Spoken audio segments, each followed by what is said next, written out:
हाय श्वेता, कशी आहेस? बरी.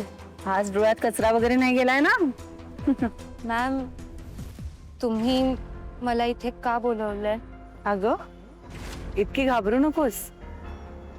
असंच तुझ्याशी थोडं महत्वाचं बोलायचं होतं म्हणून बोलवलं. तुला माहितीये मी साधारण तुझ्याच वयाची असेल किंवा कदाचित तुझ्यापेक्षा 1-2 वर्षांनी लहानच असेल खरी. कॉलेजमध्ये होते तेव्हा नोकरी करायला लागले. तर देवाच्या कृपेने आणि माझ्या सुदैवाने मला कधीच काही चुकीचे अनुभव आले नाहीत कामाला. पण खूप वर्ष काम करते ना आता. एवढ्या वर्षांमध्ये म्हणजे जवळच्या काही लोकांना पाहिलंय मी, बोलताना ऐकलंय. कधीतरी कामाच्या ठिकाणी काहीतरी उलटे सुलटे अनुभव येतात आणि मुली स्पेशली घाबरून जातात ग, गांगरून जातात. परिणामी काय करतात, नोकरी सोडून देतात, स्टेप आउट करतात. पण ह्याने बाळा आपण ना आपलं नुकसान करून घेतो. कारण ज्या विकृतीचा, ज्या प्रवृत्तीचा तुम्हाला त्रास झालाय ती तिथेच असते ना. आणि आपण जर कोणीच काही बोललो नाही तर मग आपल्या बाबतीत काहीतरी चुकीचं घडलंय हे कळणार कसं? ज्या माणसामुळे तू आज बाहेर पडतेस आणि कुठून बाहेर पडतेस, एक असं ठिकाण जिथे पोहोचण्यासाठी तू आणि तुझ्या आईवडिलांनी खूप कष्ट घेतले असतात. तुला लहानाचं मोठं करताना, तुझं शिक्षण पूर्ण करताना त्यांनी बरेचदा त्यांची स्वप्न बाजूला ठेवलेली असतात. आणि आपण साध्या घरातून येणाऱ्या मुली असतो ना, काय ऐकत मोठ्या होतो, स्वतःच्या पायावर उभ्या राहा. आईबाबांची शिकवण आवडली आहे ना. एका विकृतीमुळे किंवा एका अत्यंत चुकीच्या माणसाच्या वागण्यामुळे हे सगळं सोडून द्यायचं, इथे चुकतं आपलं. बदल प्रत्येकाला आवडत असतो, पण त्याचं कारण आपण का नाही बनायचं? आपल्या बाबतीत गोष्ट चुकीची झाली आहे ना, मग आपण त्याबद्दल ठामपणे बोलायला हवं. असं पळून जाऊन कसं चालेल?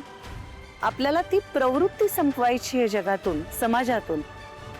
मग अशा वेळी शांत नाही राहायचं. तुला म्हणाले ना माझ्या बहिणीसारखी वाटलीस, मग माझ्याशी त्याच हक्काने बोलशील का ग, न घाबरता? मॅम, तुम्ही खरंच खूप चांगले आहे हो. पण काय? मॅम, मला भीती वाटते. अगं, कसली भीती? काहीच नाही.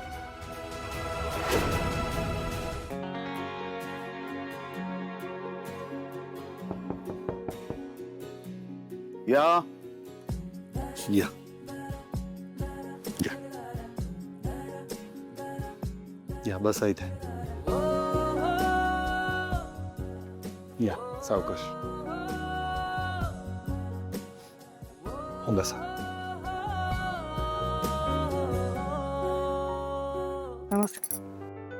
नमस्कार. अंशू, या कोण? दादा, या मोहिती आजी आत्ताच भेटल्या मला. मी आत्ताच मुंबईला मुलाकडे आले. तो मला घ्यायला येणार होता, पण त्याला उशीर झाला. अरे दादा, आपल्या ऑफिस बिल्डिंगच्या बाहेरचा बस स्टॉप आहे ना, तिथे मुलाची वाट बघत उभ्या होत्या. उन्हात उभ्या होत्या रे. मी म्हटलं आमच्या ऑफिसच्या लॉबीमध्ये आरामात थांबा. चालेल ना दादा? अरे म्हणजे काय, अर्थात चालेल. अजय, तुम्हाला काही चहा कॉफी काही सांगू? अंशू, एक काम कर, कॅन्टीन मधनं अजिंसाठी चहा कॉफी काहीतरी सांग. दादा, ते सगळं झालं. खूप गुणी हो तुमचा भाऊ. मला आवर्जून ऑफिसात आणलं, खाऊ पिऊ घातलं, चहा घ्यायला भाग पडलं. असं परक्या माणसासाठी कोणी करतं का? मला वाटायचं मोठमोठ्या ऑफिस मधले माणसं मला शिष्ट असतात, पण तसा तो अजिबात नव्ह तुमचा भाऊ. लहान आहेस म्हणून अरे तुरे करते बर का. करा की आजी, केलंच पाहिजे. आहो जाऊ केलं तर ऑकवर्ड होईल मला.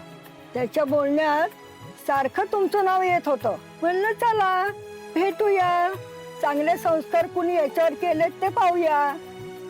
संस्कार तर काय सगळीच मोठी माणसं करतात, पण मुळात चांगुलपणा आपल्या अंगात असावा लागतो आणि तो जन्मजात असायला लागतो. तो फक्त काही संस्कारांनी येत नाही. बाळा, तुम्हाला मदत केलीस तुझे खूप खूप आभार. आणि तुमचे पण आभार. आभार कसले त्याच्यात? चला येते मी. तुमच्या मुंबईमध्ये खूप ट्रॅफिक आहे म्हणून माझ्या मुलाला यायला उशीर झाला.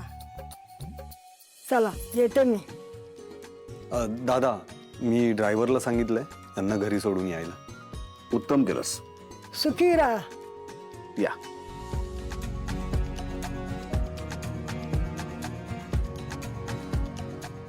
दादा मी अंशू, गुड जॉब. थँक्यू दादा. दुसऱ्यांना मदत करून किती बरं वाटतं ना दादा. आणि त्यात ही आजी तर मला आपल्या आजीसारख्याच वाटल्या.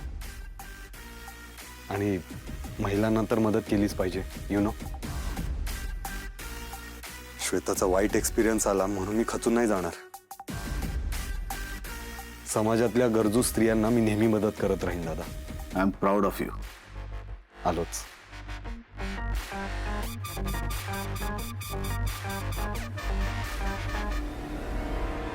मुळात भीती वाटून घेऊन तू स्वतःचं नुकसान करून घेते.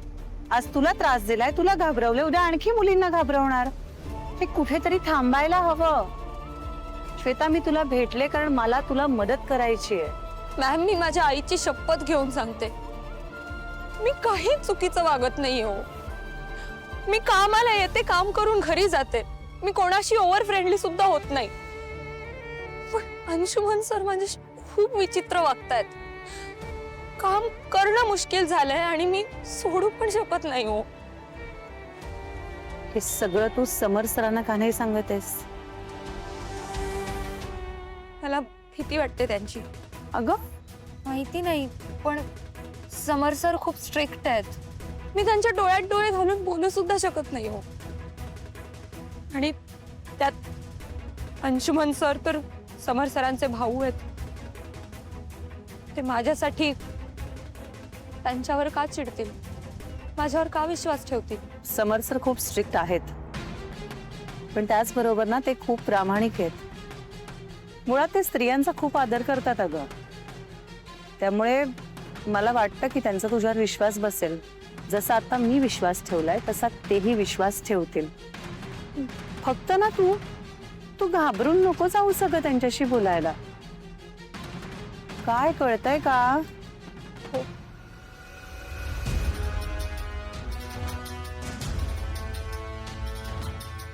अंशुमन सर मला असे मेसेजेस करतात.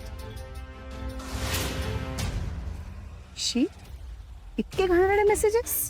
त्याच्याहीपेक्षा खूप घाण मेसेजेस असतात मॅम. परवा त्यांनी माझा फोन घेतला आणि सगळं डिलीट करून टाकलं.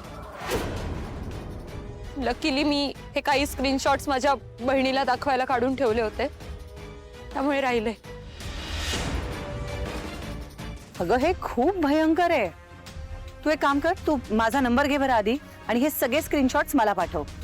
मी बोलते समर सरांची. त्यांच्यापर्यंत पोहोचायलाच हव्यात गोष्टी. हे नंबर.